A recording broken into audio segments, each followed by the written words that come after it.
ए जी भैया जी का चरण आज सादर करो प्रणाम। आज मैं से आशीर्वाद दीजिए आज सवार हो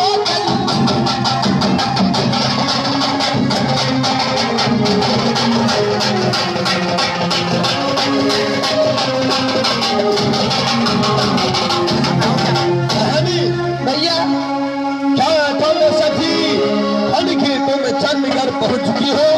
भैया भैया हमने आपका पास इसीलिए आई हूँ। मेरी कहना यह है कि आप जो है ये चंद्रबन राज में एक सुंदर सुंदर सा मंदिर जो है मंदिर बना दीजिए। हमने नित्य रोज जो है शिव बाबा की पूजा करेंगे। अवश्य मैं मंदिर अभी विलंब तैयारी करवा देता हूँ। भोले बाबा हमारा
सुलखा सिंह पड़ता है और मेरा पुत्र जो है उसका नाम हीरा सिंह है और हमारा मेरा भाई जो है वो राज महत्ता के अंदर बसता है। जिले मेरे भाई साहब का नाम अमरपति आला सिंह और छोटे भाई जो है जिनको रुदल ये काबलो किला में जो नाम कर बैठा है और ये काबलो किला लूट पाट को राज महत्ता बना लिया है जन रुदल सिंह। आज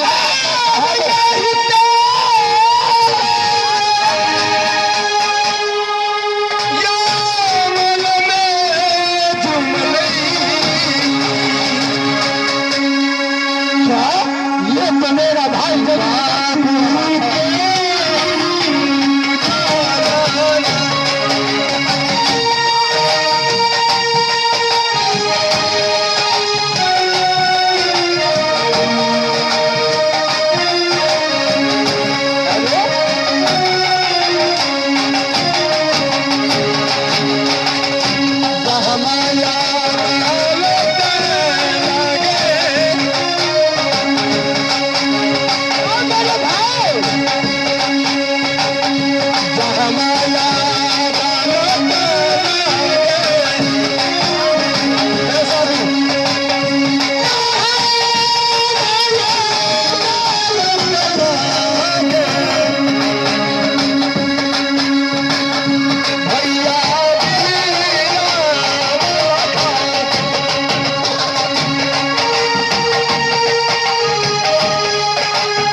सागर जो आए हैं, हमने एकावनों किला का लूट कर एकावनों किला से दुश्मनी में लिया और इस समय एकावनों किला मिल करके राज महब्बा को लूट रहा है।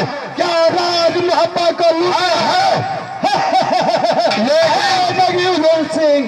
तुम जानते हो कि मलखन ने एकावनों किला को लिए, लेकिन लड़का लेकिन साहब इस समय अगर नहीं 9 लाख सेना लेकर के राज महब्बा जाइएगा तो राज महब्बा नहीं बचेगा। हाँ रुदल सिंह, हाँ अरे 9 लाख सेना को क्या जरूरी है? जो है ये बीरबल सिंह, जिस लोहा को भर लेता है वो पस्त हो जाता है। लेकिन एक काम करना पड़ेगा, तो क्षत्रियो क्या है, इसलिए एक उसमें जोधा है और वो जोधा माता को पूजा करके आए हैं और उसे माता दुर्गा ने वरदान दिए हैं। अच्छा, जो कोई संसार में कुमार होगा वही क्षत्रिय इनसे लड़ेगा। राज महब्बा में तो सबको शादी हो गया, आपको लड़का तो कुमार है, बिल्कुल शायद वही क्षत्रिय से लड़ेगा। ठीक है बहादुर, अगर तू का यही इच्छा है तो मेरा बेटा नहीं तुम्हारा बेटा है। चलो बेटा हीरा सिंह तैयार रहेगा। ठीक है ये हीरा सिंह आदमी मिलाता है, हीरा सिंह और भाई रूबल सिंह। अरे जहाँ तुम्हारा पसीना चाहिए वहाँ बेटा। हाँ आशीर्वाद है हीरा सिंह। हीरा सिंह, आप तुम्हें चाचा जी को आदेश है कि कोई क्षत्रिय को राज महब्बा को धावा बोल दिया है और उन क्षत्रियों को का नाम है कुमार हुआ जवान को मैं संग्राम करूंगा। क्या नहीं चाचा जी, तो क्या तुम जाने के लिए तैयार हो? हाँ पिताजी मैं जाने के लिए तैयार हूँ। चलो ठीक है तैयार चाचा जी। चलो चलो चलो चलो भैया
बीमत जी।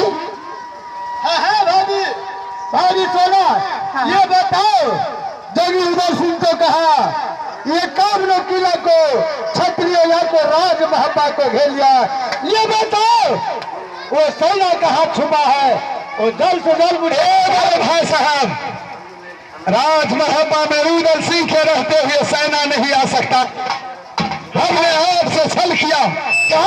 हाँ छल करके मैंने यहाँ तक लाया हूँ। ये छल करने को क्या बात है भाई रूदल?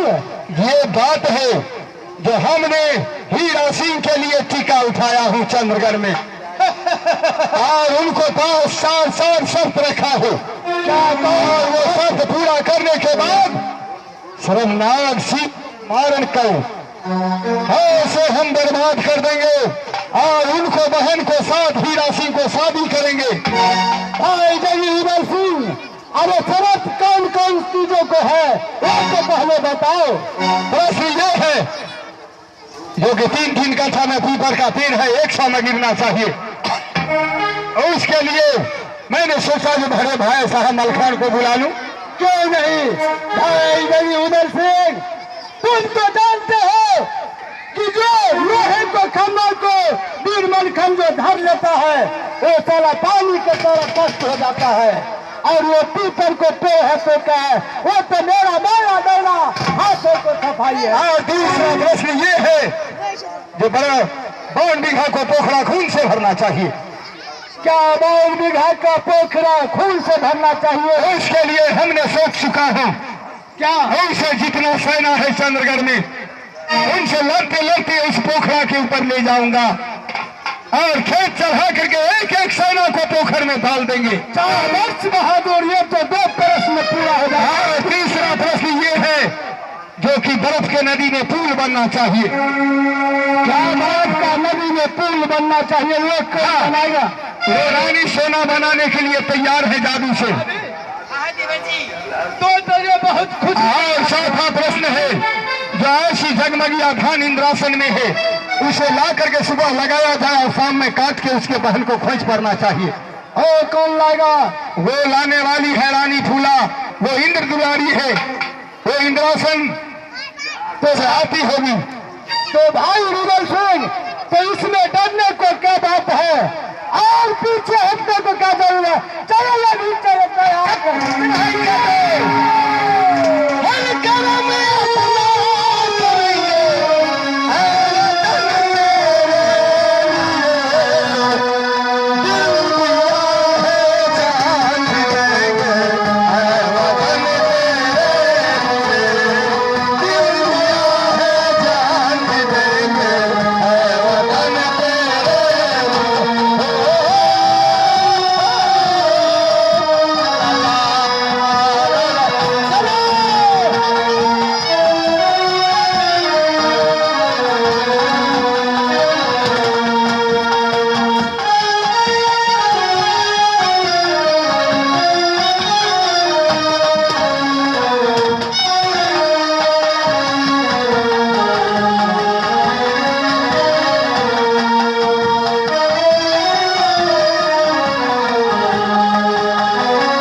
दरबार में चल के राम करता हूँ। जय महाराज।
भवानीपुर के रहने वाले एक कॉलेज के पुस्तक है हमारे डॉक्टर सभा को धन्यवाद।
तेरे आज चंद्रगढ़ को हमने चारों ओर से घेर चुका हूं, बाहर निकल जाओ।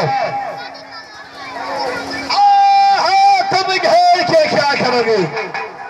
खीदर की तरह खेल मारेगा सरपनाग सिंह। सरपनाग सिंह उस जंगल से तो तुमने भागा, अभी भी तुम होश में आ जाओ दर्शक। आप श्रीमान छोटे सदाजी लगमा के रहने वाले, बात लगमा के रहने वाले, दिल में लग गए चोट, निकल गए पूरे पूरी 10 रुपये का नोट प्रेम जी के पास का खुश होते। सोमनाथ सिंह, हमने तेरे 4 शर्त को पूरा कर दिया।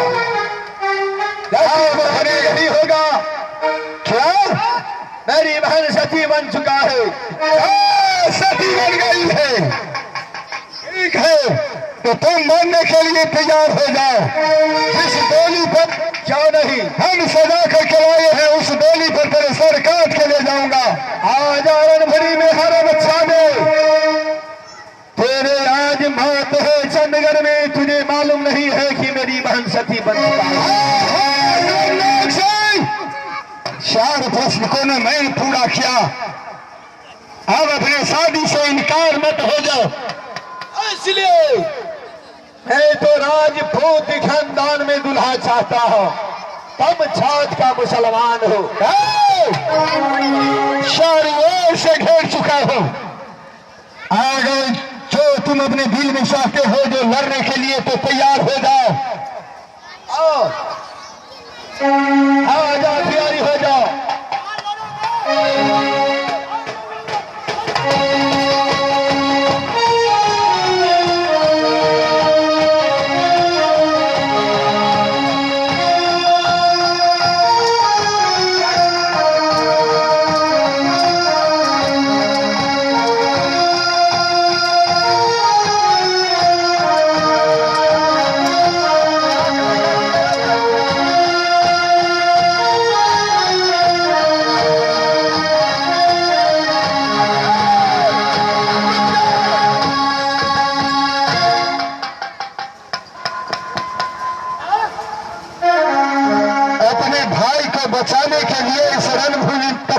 की हो तुम।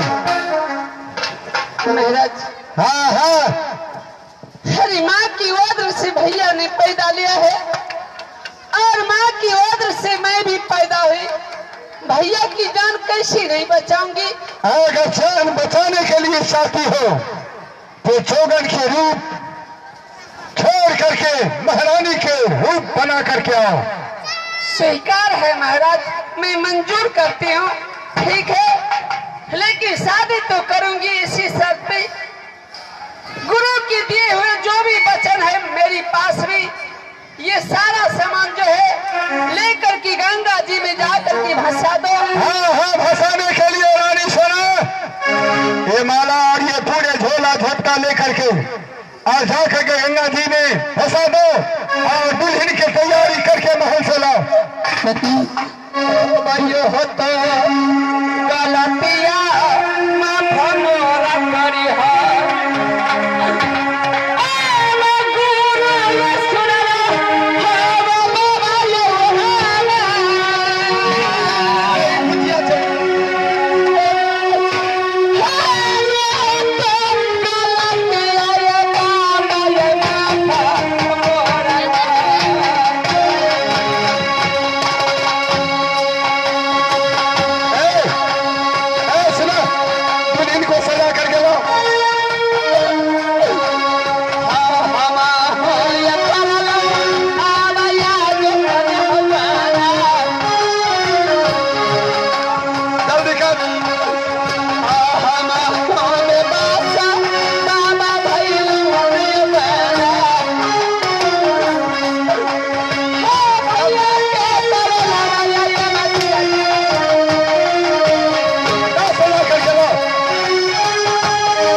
शादी करने के बाद धूमधाम से हंस जाऊंगा।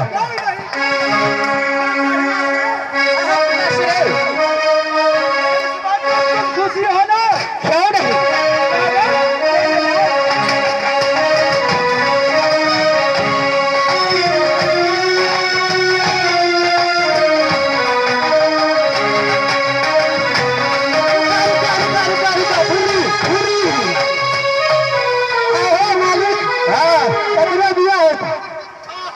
तो हमरा से छोट लागे छो। बना देंगे, सुनो ना मारे तुम छोट देगा तो साफ कर देते हैं।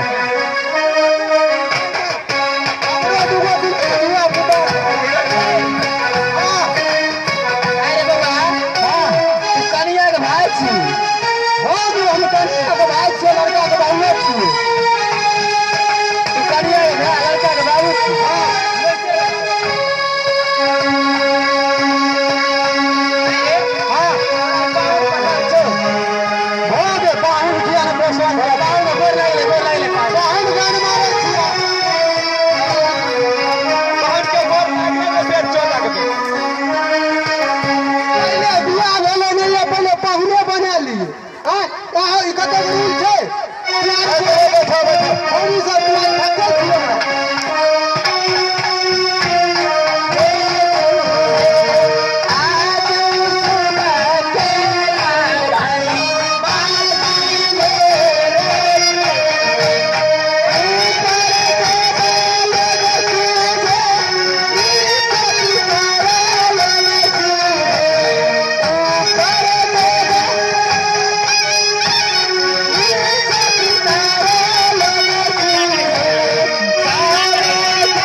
बरियाती के खाए लग किसा व्यवस्था के लिए बरियाती के खाए लगे माछे भात कर रूपनगर वाला एगो होटल लेकर बुक क्या लेता से ना पैसा नहीं लोहार वाला खिया देबो लालटून में का ठेकेदार बने अगर तो पैसा मांग मिलती है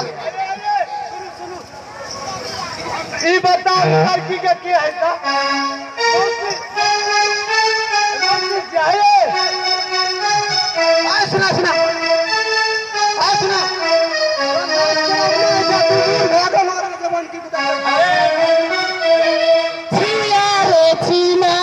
बेटा जाइया तुम्हारी रे छिया रे छिनारी बेटा जाइया तुम्हारी रे तोरा रे मैं चलबरी हमरा चलबरी तोरा रे मैं चलबरी हमरा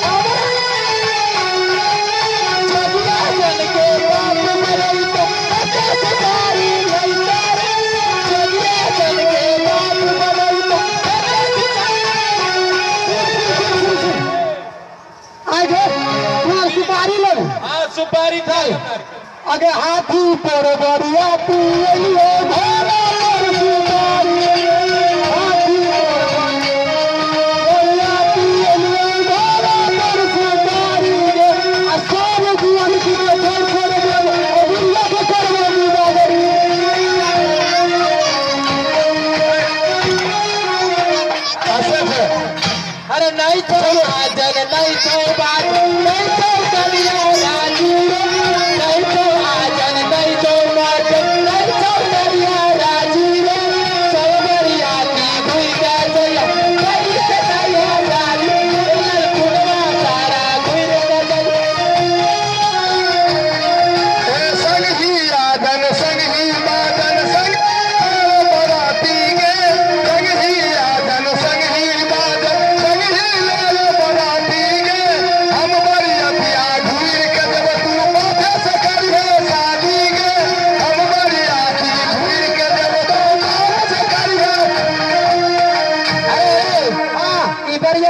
अरे बहन इधर ये क्या केर गाय पल को कुछ कही ना बारी में लगो अड्डी तार बहिर लगाई चौरंडी सामन को